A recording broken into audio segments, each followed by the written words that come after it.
So here's the thing. I recognize that I hold an unpopular opinion. But that opinion is mine and mine alone, and just like noses, everyone's entitled to one, and sometimes they smell. And you know what? I'm just gonna say it. I like Count Your Blessings, okay? Look, I like this card for a lot of different reasons, and one of the biggest reasons is perhaps the reason that you hate it, perhaps, if you're someone that does not like this card. But first things first, if you have not experienced or seen or played with or against this card at all, Count Your Blessings is a new rare card that does indeed come in yellow and blue as well. It is an instant, it costs 2, and it is from the new Rosetta set. It says gain X life, where X is, in this case on the red, 3 plus the number of Count Your Blessings in your graveyard. So of course if you play this and there are 0 Count Your Blessings in your graveyard, then it is a 2 for 3. You gain 3 life by paying 2, so it's a terrible Sigil of Solace. But if you've got like 8 other Count Your Blessings copies in your graveyard, well, this is going to gain you 8 plus 3, so it is a 2 for 11, which is pretty good when you're gaining health. So that's a big swing. Okay, there's a lot of people that don't like this card. They don't like that it exists, and here's the reason why a lot of people have been down on the card. Because in a tournament scenario, first things first, is the card good or is the card not good? That part is actually kind of irrelevant in most people's argument, whether the card is functionally good or not actually good. It comes down to how you build around the card, and if you're playing into a meta that allows you the capability of, like dragging the game out and gaining the maximum benefit from playing 9 copies of this card. But the issue that a lot of people come up with this card is that it shouldn't exist in the game because it creates this weird state out of the game where you have to know that you're going into a game against your opponent who's playing this so that you can sideboard correctly. Otherwise, you don't even bring in the hate cards that you put into your sideboard because you didn't expect it to be a Count Your Blessings deck. And the crux of this argument is that it's a generic, anyone can run this card, anyone can be a Count Your Blessings deck, and if you don't know what your opponent is playing, you just don't know in a tournament scenario if you want to sideboard. And here's the thing. That's the best part about this card, and I know that there's a ton of people that probably hate that, but I think that's fantastic. I absolutely love that, and here's the reason why. For the longest time, in fact, this is the 5-year anniversary week of Flesh and Blood. I made a YouTube video at the beginning of 2020 before Arcane Rising released, if I remember correctly. This was pre-pandemic. The game had been out for October, November, December, 4 months. And leading into this next set, I was like, here's what I want to see in that set. Maybe it was about Crew as well, Crucible of War. Here's what I want to see. I want to see heroes get cards in their card pool that allow them to do more than just what their original base thing allowed them to do. Like, for example, I wanted a ranger that would more be encouraged to play attacks and then swing a sword and maybe just shoot arrows. I wanted a warrior that, well, it turns out we got one, that could also shoot magic. That's called a rune blade. Spoiler alert, that exists now. Anyway, I wanted, but even past that, I wanted a Viserai, for example. I wanted Viserai to be able to play in a big, tall, arcane way, or to be able to swing axes.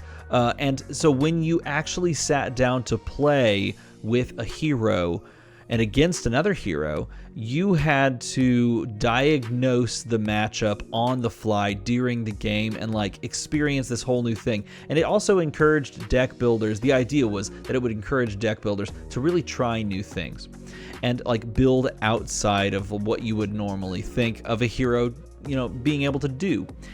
And I've I've wanted that for a long time, and we've gotten glimpses of it here and there with like Ninja being able to just do ninja things until it was time to do like tiger things, or like people running around playing like the Talishar, the Lost Prince in Lexi, right? Which is super cool because you do like lightning things to be able to gain go again. Like, that is very cool to me.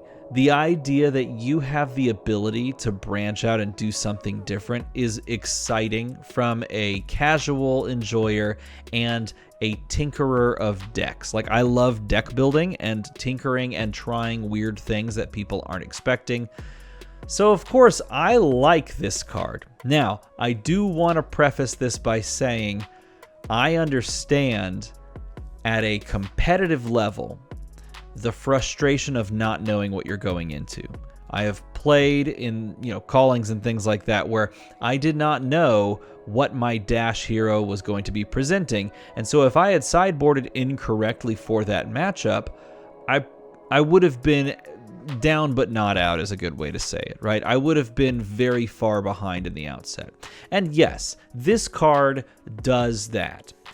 But the beauty, in my opinion, of this card, especially after playing with it and against it a good bit now, is that it's good enough to do very well, but it's also good enough to be hated on by cards if you bring it in, while also being able to, like, if you, depending on how you've built your deck and what hero you're playing, you have more than just hate cards as an option to play against Count Your Blessings when you sit down. So if you're looking at it and you're going, okay, well, it's I either lose the game or win the game off of picking whether or not Count Your Blessings is the archetype that I'm playing against, I think there's more to it than that. For example, if you're playing any of these aggressive leaning heroes, like for example, Aurora, like, you can side in Poison the Well. Like, Poison the Well is one of those answers that a lot of people are, like putting in 2 ofs and 3 ofs.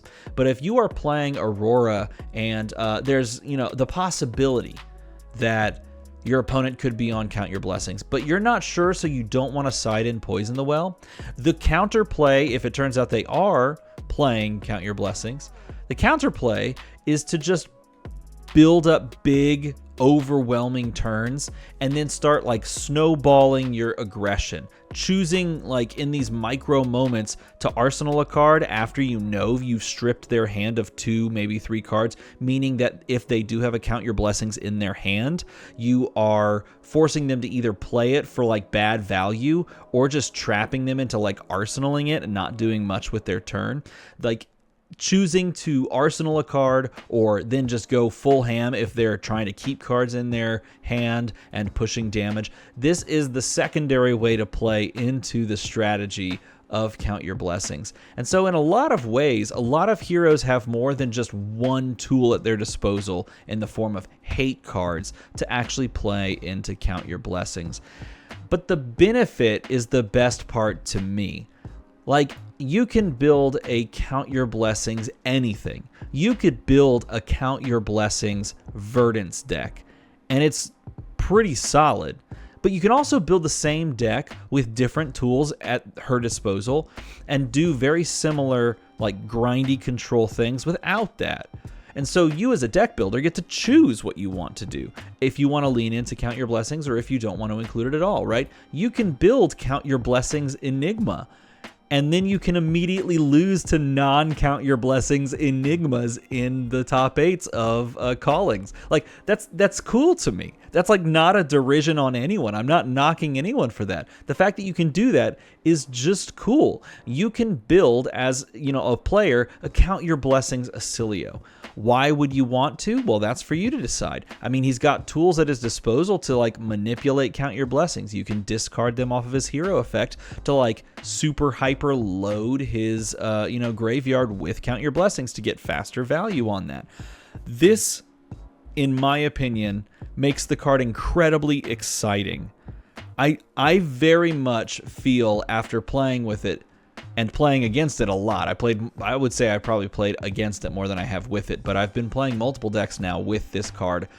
I love that they have created something, LSS of course, has created something that allows players to really flex their own deck building muscles and turn a game on its head a little bit. And again, I know there's going to be a lot of more grinder and pro players that don't share my opinion. I understand that, and I know there's people that will dislike this video because of it.